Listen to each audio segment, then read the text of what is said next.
안녕하십니까. 저는 천안지부 하늘사랑교회를 담임하는 지성희 목사입니다. 어렸을 때 어머님의 돈득한 신앙 지도 아래 강건한 믿음으로 어렸을 때부터 자라왔습니다. 그러던 어느 날 집에서 거실에서 말씀을 읽는데 로마서 5장 8절의 말씀이 제 마음에 깊은 감동으로 와닿았습니다. 우리가 아직 죄인 되었을 때에 그리스도께서 우리를 위하여 죽으심으로 하나님께서 우리에게 대한 자기의 사랑을 확증하셨느니라. 괜찮은 내가 아니라 아직 연약할 때, 아직도 여전히 연약하고 아직도 여전히 죄 가운데 있는 나를 사랑해 주셨구나. 그런 깨달음이 저의 마음속에 깊이 내려졌습니다. 그래서 저는 주님의 이러한 사랑을 정말 마음 깊이 늘 이렇게 간직하고 있었는데, 어느 날 제가 이렇게 부흥의 기도 시간에 이렇게 눈을 감고 기도를 하는데 제 앞에 십자가에서 고통당하시는 주님의 그 모습이 보여지는 거예요.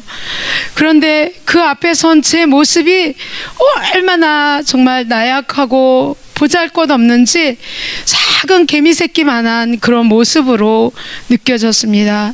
주님은 저의 모든 죄를 지시고 십자가에서 고통당하시는데 그 주님이 십자가에서 흘리는 피가 한 방울 뚝뚝 제 그 발 앞에 뚝뚝 떨어졌습니다.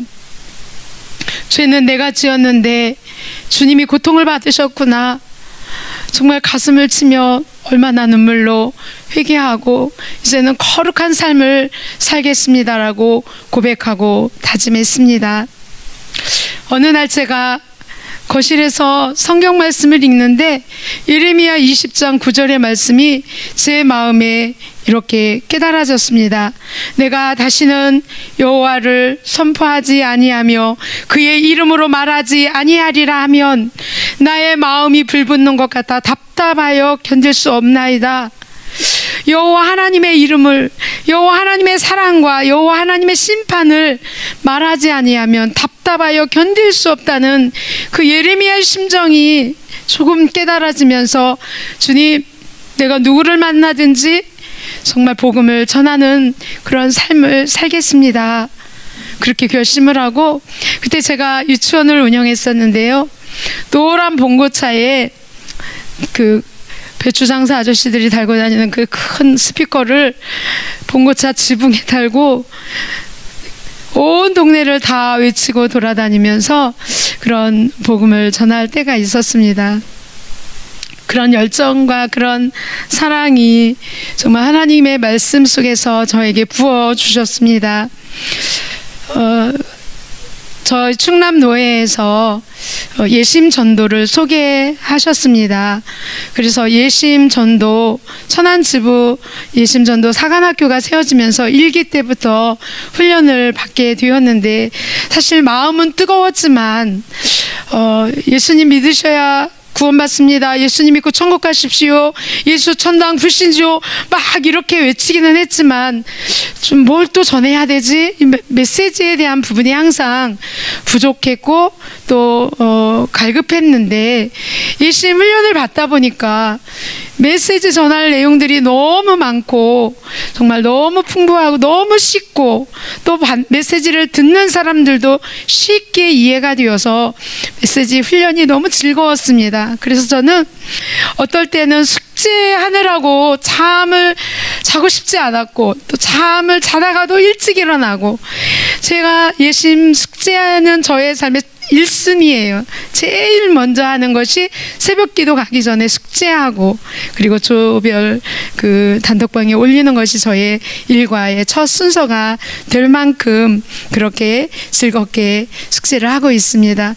우리 천안일기 지부장님이 얼마나 숙제도 정말 또 현장 전도도 정말 얼마나 정말 빡세게 가르치셨는지 지금도 그 룰에서 벗어나지 않고 지금까지 정말 단 하루도 숙제나 뭐 현장 전도나 이런 것을 거르지 않고 정말 하고 있습니다. 제가 교회 가까운 곳에 1거점과 2거점을 개척을 했습니다. 동시에 개척을 해서 1거점에 오전에 전도하면 2거점 오후에 전도를 하고 이렇게 전도를 시작을 했습니다. 2거점 앞에서 전도를 하던 날 이보배라는 성도님을 만나게 되었는데요.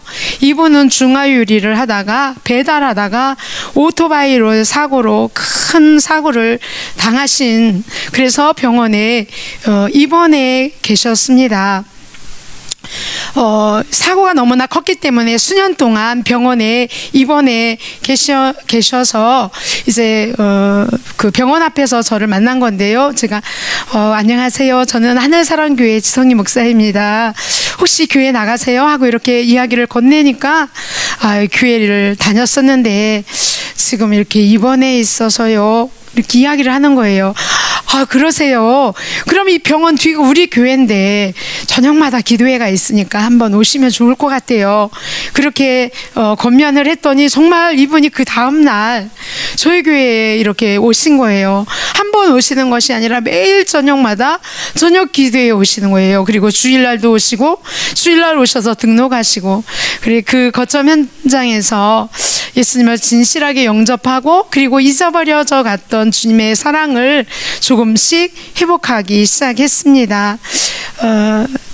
재작년 성탄절 때 이분이 세례를 받고 또 우리 교회에 등록하게 되셨습니다. 그리고 이분이 또 굉장히 전도를 즐거워하세요.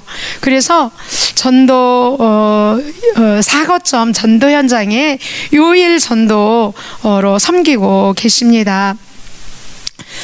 새신자들이 이렇게 전도되어서 교회에 오면 이 분들이 말씀의 깊은 풀이가 없고 또 조그만 어려움이 오고 조그만 어떤 문제들이 부닥치게 되면 이분들은 잘 넘어지고 쉽게 이렇게 흔들리는 그런 모습을 보면서 이 새신자들을 정말 말씀으로 양육을 해야 되겠구나라는 생각을 갖고 이제 하야통삼하기 시작을 아직 못했지만 기독교 ABC로 먼저 기독교 ABC 한 권을 띄고 이제 하야통삼 창세기부터 시작을 해야 되겠다라는 생각을 갖고 시작을 했습니다. 그래서 이제 이보배 성도님이 살고 있는 곳에 가까운 두 분, 이보배 성도님과 유보배 자매 2명을 이제 가까운 공원에로 이제 초청을 해서 그곳에서 이렇게 양육을 하고 있습니다. 그 공원에 벚꽃이 활짝 핀 그 공원에서 찬송을 한 장 불렀는데 너무 좋은 거예요. 찬송이 너무 마음에 막 평화롭고 은혜롭고 너무 좋은 거예요. 평화 평화 하나님 주신 선물. 지나가는 사람들이 깜짝 놀라서 우리를 쳐다보고 발걸음을 옮기지 않는 거예요. 우리 모습이 너무 좋아 보이는데 어떤 분은 막 이렇게도 하고 가시고 너무 좋아 보이시는 거예요. 그래서 우리가 찬양을 한 곡 더 하고 그곳에서 또 기독교 ABC로 양육을 하고 또 같이 점심 식사를 하고 이렇게 헤어지곤 합니다. 거점 전도 나가지 않았다면 이분 사고 나셔서 뇌를 크게 다치셔서 많은 어려움 중에 있고 직장도 생활도 정말 어려운 가운데 있고 또 원치 않게 또 이렇게 이혼도 되고 하셔서 정말 고통과 슬픔 중에 지내야 하는 이러한 분들에게 정말 예수님이 삶의 소망인 것을 가르쳐 드리고, 그리고 우리 교회 오니까 말씀이 쏙쏙 들어온다는 거예요. 그리고 또 전도하잖아요. 함께 전도하니까 정말 무엇인가 할 것이 있고 함께 복음을 전한다는 것이 너무 큰 위로와 기쁨이 된다고 고백하고 있습니다.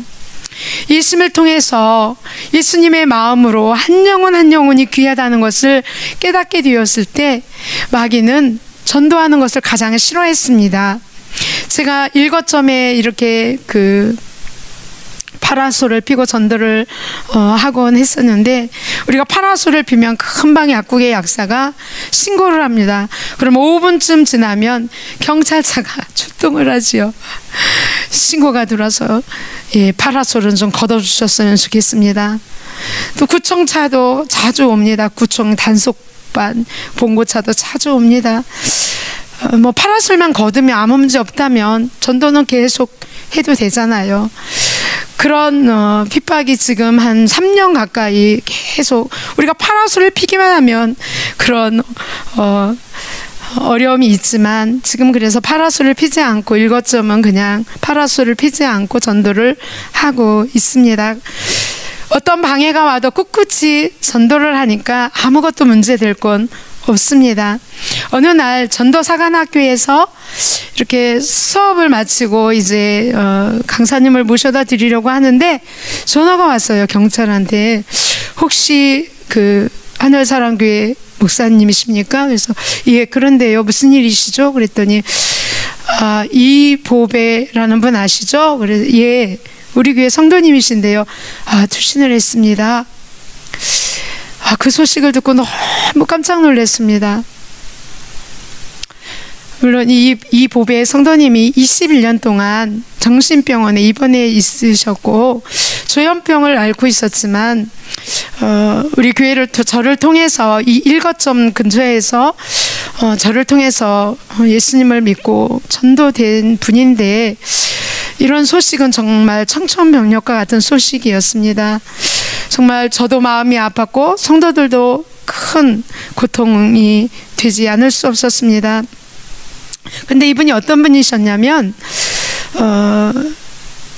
결혼하여서 4년 아들을 2명을 낳았는데 4살 6살 때 이 남편이 이제 그 외도로 다른 여자가 생긴 거예요. 그래서 우리 권사님 그때는 이제 예수님도 안 믿으셨죠. 이분이 강제로 정신병원에 정신병이 있다라는 그러한 이름으로 정신병원에 입원하게 되었고, 그리고 또 강제로 이혼을 당했습니다. 그러니까 멀쩡한 사람도 강제로 이런 일들을 당하니까 뭐 정신이 나갈 수밖에 없죠. 그래서 21년을 정신병원, 아산정신병원에서 그렇게 정말 외롭고 슬픈 삶을 살다가 친구가 그 병원에서 친구로 삼게 된 그 친구가 이제 이렇게 꺼내주게 되었습니다. 그래서 자기 집에 함께 거하고 있을 때에 이제 교회 앞에 그 아파트에 살고 있었는데 그때 전도된 거예요. 그래서 농협 앞에서 만났는데 이분이 21년을 병원에 살았기 때문에 아무것도 할 수 있는 게 없었습니다.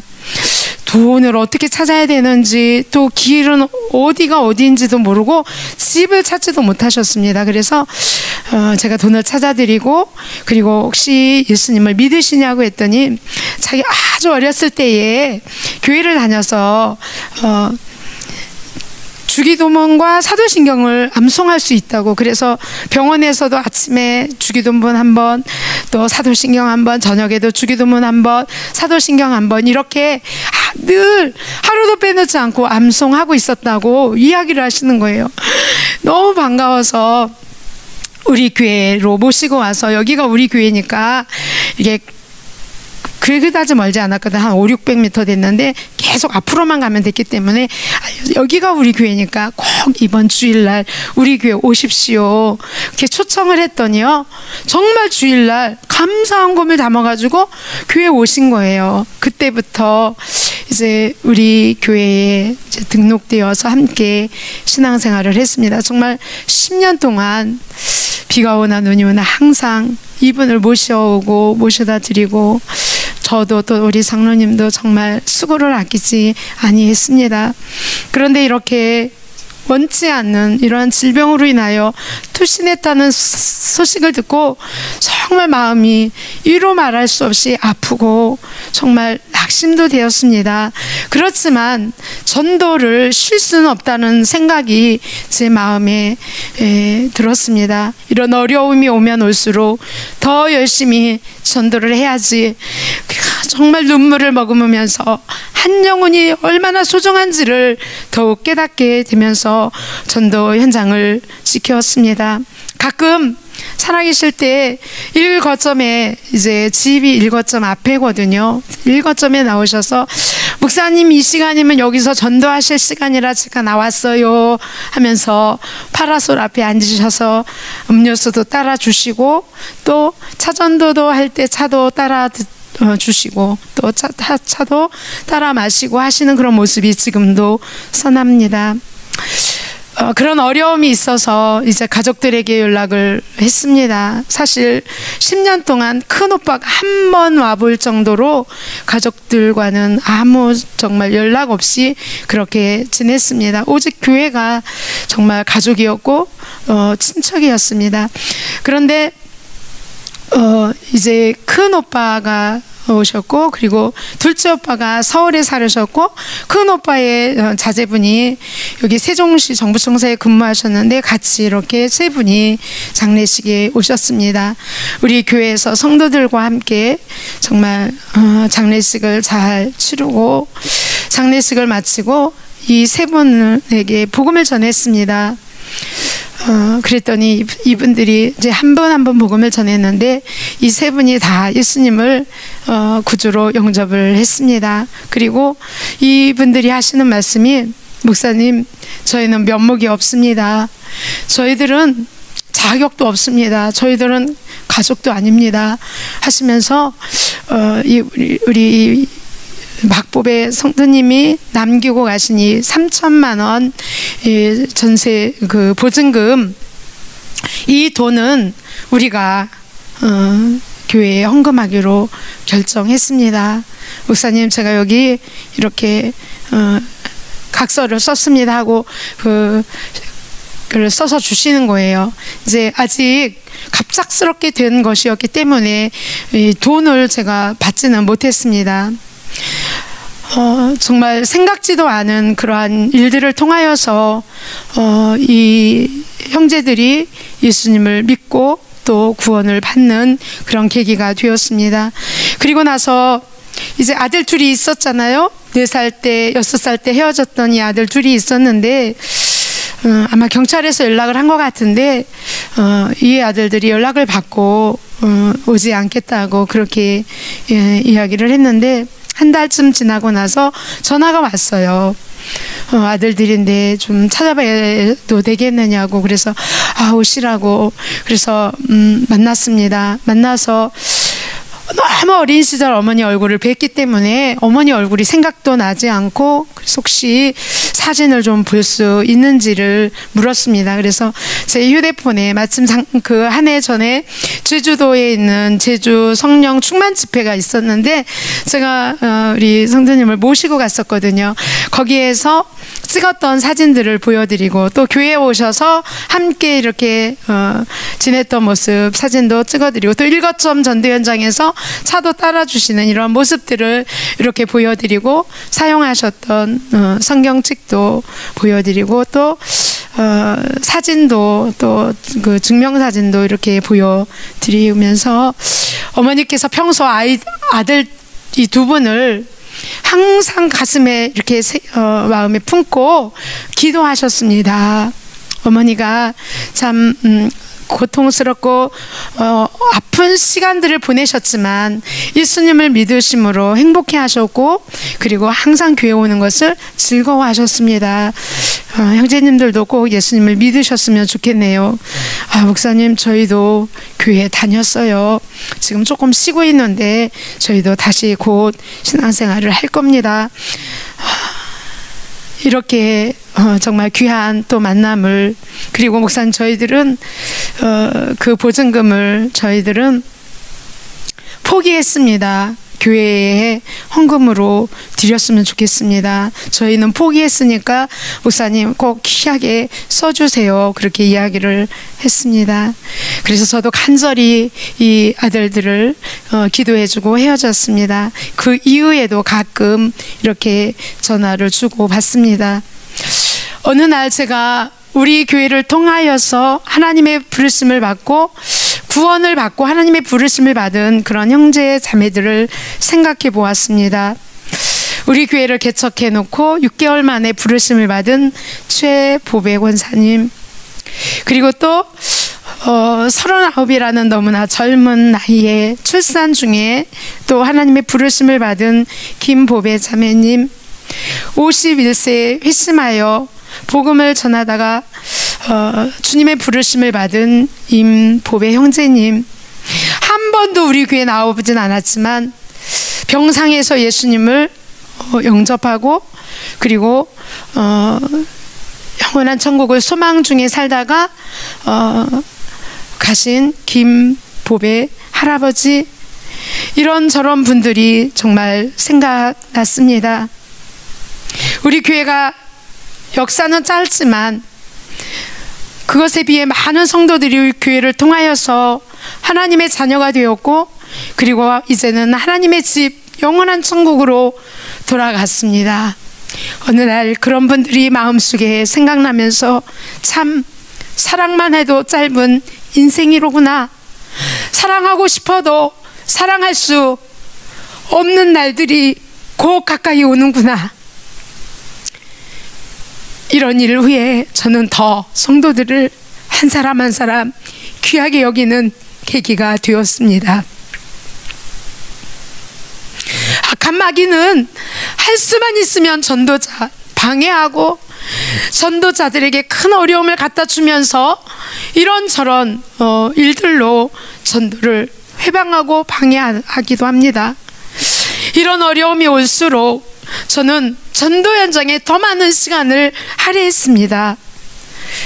최보배 형제님은 일거점 전도를 담당하는 그런 형제님이신데 우리 교회 처음 올 때는 주민등록이 말소되어서 자기가 집을 가야 되는데 돈이 없어 돈 좀 보태달라고 10만 원만 보태달라고 저희 교회에 찾아와서 만나게 되었는데 정말 그걸 그대로 믿고 10만 원을 줬습니다.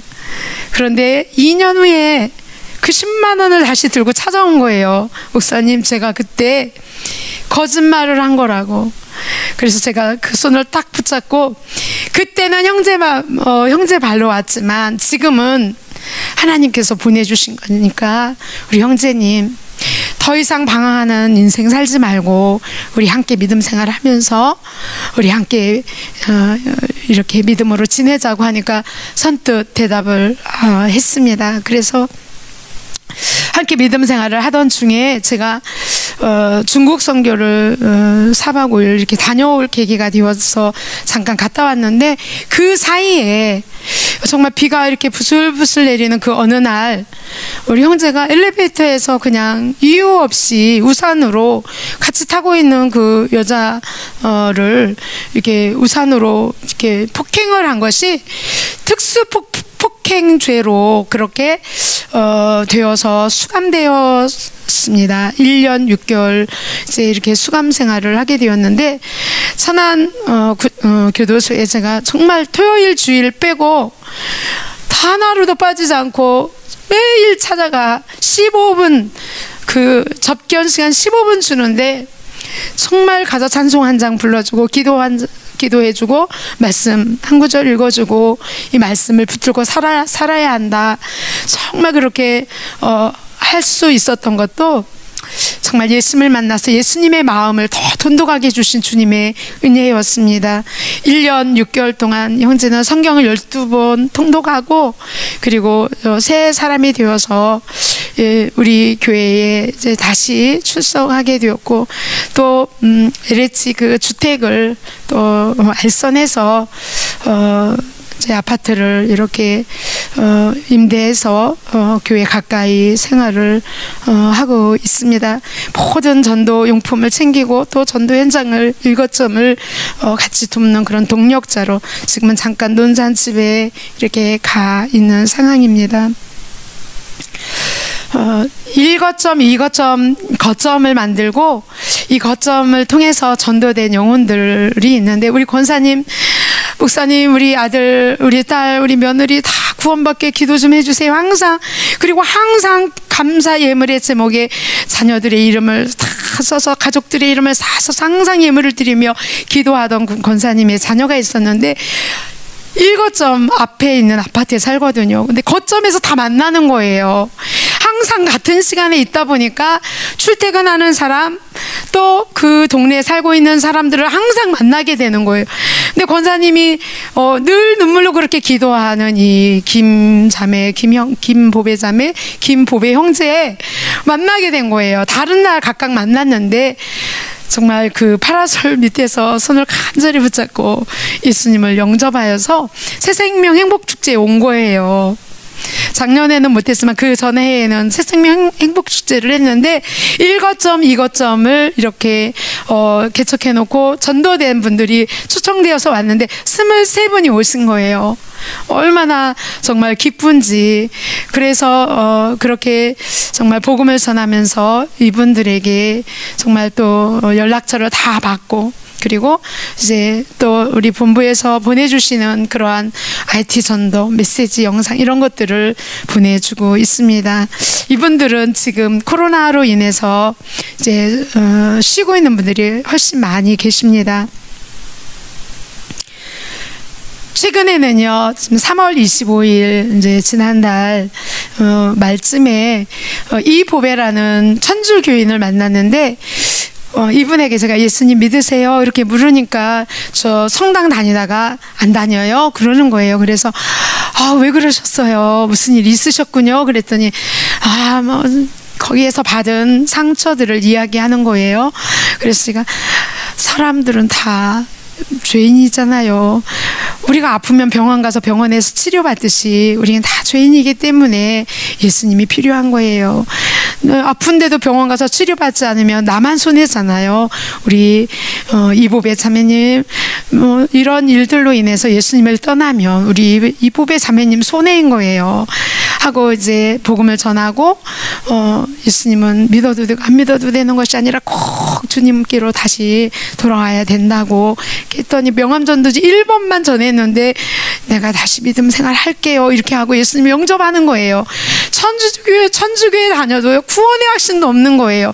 그렇게 오래 교회 다녀도 어떻게 구원받는지도 모르는 거예요. 그런데 정말 이분이 영접기도를 눈물로 따라 하더라고요. 예수님, 나는 죄인입니다. 죄 때문에 지옥 갈 수밖에 없는데 내 죄를 용서해 주심을 믿습니다. 내 마음 문을 열고 지금 영접합니다. 예수님, 내 마음에 들어와 주세요. 예수님 이름으로 기도합니다. 아멘. 신실하게 따라하고 눈물로 영접 기도를 하고 이제 전화번호도 알려주고 헤어졌습니다. 그리고 나서 이제 그 다음 날이 되었는데 또 전화가 온 거예요. 목사님, 여기 어제 거기에 왔는데 어디 계신 거예요? 제가 전도를 마치고 지금 들어가고 있는 중인데 오셨으면 제가 다시 갈게요 하고 전도 현장에서 그분을 태우고 우리 교회로 왔습니다.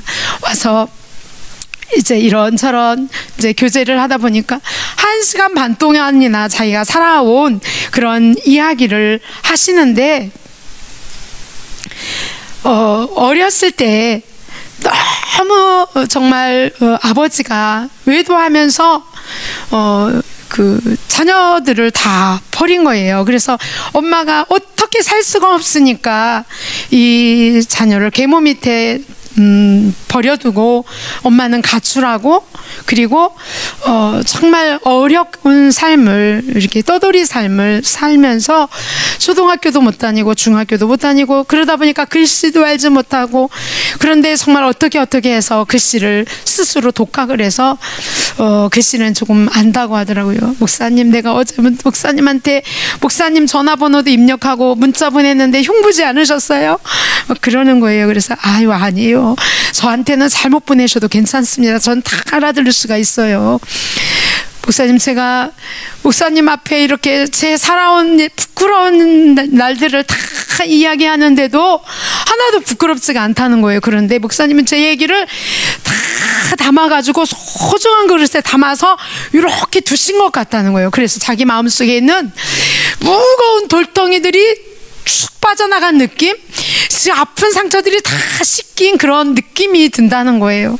그 다음에 또 한 일주일 있다가 찾아오셨는데요, 오렌지를 한 보따리 사들고 찾아오신 거예요. 목사님, 제가 정말 이제는 남은 인생은 좀 값지게 살고 싶은데 제가 정말 무엇을 하든지 열심히 할 수 있을 것 같아요.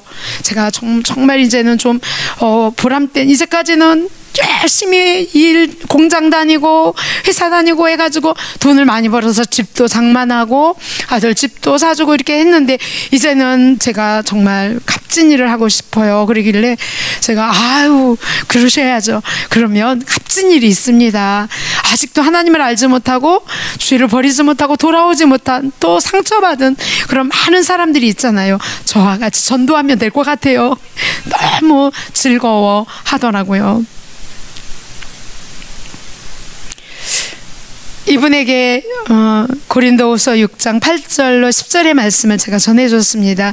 우리는 속이는 자 같으나 참되고 무명한 자 같으나 유명한 자요, 죽은 자 같으나 보라 우리가 살아있고 징계를 받은 자 같으나 죽임을 당하지 아니하고, 근심하는 자 같으나 항상 기뻐하고, 가난한 자 같으나 많은 사람을 부유하게 하고, 아무것도 없는 자 같으나 모든 것을 가진 자로다. 예수님을 만나면 부유한 자가 되는 거예요. 예수님을 만나면 행복한 사람이 되는 거예요. 이제 저와 같이 믿음으로 살읍시다. 기꺼이 그렇게 하겠다고 약속을 하였습니다. 제가 개인적으로 하야통삼으로 은혜를 받고 말씀에 기쁨을 누리고 있을 때 우리 성도들에게도 이 은혜를 같이 나누어야겠다라는 생각을 했습니다. 말씀은 우리 마음에 거울 같아서 우리 연약한 모습도 비추어주고 우리의 잘못된 생각도 깨닫게 해주시지 않습니까? 그래서 이 말씀으로 성도들에게 말씀으로 훈련을 시켜야 되겠다라는 생각을 하고, 교회에도 이제 하야통삼을 또 소개하고 또 말씀을 읽는, 금년에 우리 교회 온 성도들은 1독 이상 하기로 이렇게 1월 10일부터 출발을 했습니다. 그러다 보니까 이제 처음 새신자들이 말씀을 읽으면서 한 주 동안 읽어온 말씀, 너무나 깨달은 말씀, 이 말씀이 너무나 마음에 벅차서 주일날 일찍 와가지고, 목사님, 제가 말씀 읽다 보니까요, 저 같은 죄인이 없는 거예요. 저 같은 죄인, 저같이 못된 년이 없는 거예요. 막 그렇게 이야기를 하시는 거예요. 이 말씀 앞에 정말 울다가, 이 말씀 앞에 두렵기도 하다가 하나님이 자기를 불꽃 같은 눈으로 보고 계시다는 거예요. 가르쳐 준 적도 없는데 하나님이 자기를 그렇게 불꽃 같은 눈으로 바라보시는 것을 보게 된다는 거예요. 이 말씀 앞에 자기가 정말 성경을 처음 읽어보는데 너무나 정말 살아계신 하나님이 살아계시구나, 1독했을 때는 하나님이 살아계시구나, 그리고 2독했을 때는 나 같은 죄인이 없구나 라는 것을 깨달았다는 거예요. 이제 이분이 3독을 마치고 지금 4독을 거의 다 하고 계신데, 여러분 정말 지나온 삶이 죄와 허물뿐이었다는 것을 말씀 속에서 깨닫고 있습니다. 힘들어서 술 먹고, 정말 억울해서 술 먹고, 고통스러워서 술 먹고, 정말 매일 술로 지냈던 자기의 모습을 회개하면서, 목사님, 이제는 제가 술도 끊었고요, 예전에 같으면 떨어진 돈도 인마이 포켓 주워서 내 것인데, 목사님, 이제 슈퍼마켓 앞에서 주운 돈도 주인한테 찾아주었어요. 저 잘했죠? 그러시는 거예요. 정말 하나님의 말씀 앞에 성도들이 조금씩 변해져 가는 모습이 얼마나 귀하게 느껴지는지 모릅니다. 우리 교회에 정말 나오고 전도되어서 나오는 성도들은 어쩌면 다 한결같이 세상에 그 많은 상처와 아픔과 고통을 가지고 있는 분들이 너무나 많습니다. 어린 시절 어머니로부터 버림을 받은 그런 형제자매들, 엄마가, 아버지는 돌아가셨고 엄마가 아이들을 돌보고 키워야 하는데 어린 아이들을 버리고 가출한 그런 소년 소녀 가장들, 그리고 또 알코올 중독자로 버림을 받은 그런 형제들, 이런 분들이 너무나 많이 정말 있습니다. 임보배 형제도 알코올 중독으로 정말 가족들이 도저히 케어할 수 없고, 가족들이 도저히 함께 정말 어떻게 할 수 없는 그런 형제였는데, 지금 일거점에서 만난 그런 형제인데요. 이분도 예수님을 진심으로 영접을 하고, 참 6개월 끊었다가도 또 다시 먹고, 또 뭐 3개월 끊었다가도 다시 먹고, 이런 일들은 계속 반복되었지만 하루하루 말씀이 그 안에 쌓이고, 그러다 보니까 어느 날, 목사님 제가 술을 끊었어요. 술 끊었다가도 또 먹는 날들이 많았기 때문에 정말 그 말이 쉽게 믿겨지지 않았는데, 정말 술을 끊은 거예요. 술을 끊어서, 목사님 오늘 어디로 전도 가세요? 그래서 제가 순천향대학병원으로 갈 건데요, 목사님 저도 같이 갈게요. 그래서 대학병원에서 전도 갈 때마다 항상 함께 같이 가서 복음을 전하고 했던 그런 형제인데, 작년 재작년 성탄절 앞두고 정말 갑작스러운 심장마비로 하나님의 부르심을 받았습니다. 모든 가족들이 포기했던 이런 형제 자매들, 정말 이런 자들을 주님의 사랑으로 품고 주님의 사랑으로 다가갔을 때에 하나씩 죄를 버리고 주님께로 돌아오게 되었고, 그리고 그들이 전도자로 부름을 받게 되었습니다.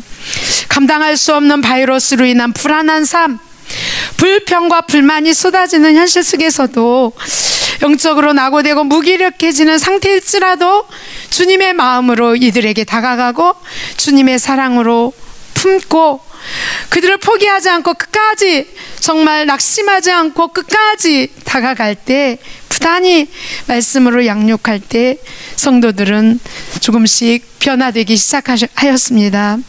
목회자는 정말 성도들이 변화되는 것이 가장 큰 기쁨이지 않습니까? 저는 얼마만큼 큰 교회냐가 중요한 것이 아니라 제 마음에는 정말 얼마나 거룩한 교회인가, 성도들이 죄를 버리고 하나님의 말씀 앞에서 살려고 몸부림치고, 그것이 처음에는 실패할지라도 자꾸 죄를 버리고 거룩한 삶으로 나아가고, 그리고 목회자가 인도하는 대로, 정말 이끌어주는 대로 또 함께 복음을 전하는 전도자로 세워져 가는 모습이 너무나 귀하고 소중합니다. 우리 교회는 다 전도되어서 온 분들이 많기 때문에 정말 아직도 정말 연약한 성도들이 많이 있습니다. 그런데 작년에 일거점 공원이 또 있어요. 아파트 공원이 있는데 거기에서 전도할 때 정말 좋은, 그런 믿음이 좋은 분들을 만났는데, 속으로 제가 저렇게 좋은 분들 좀 우리 교회에 나오면 얼마나 좋을까. 우리는 다 전도돼서 오다 보니까 뭐 그냥 알코올 중독자들, 정신병자들, 정말로 제가 신방가는 곳이 경찰서, 정신병원, 또 뭐 구치소, 교도소, 이런 데가 정말 많았거든요.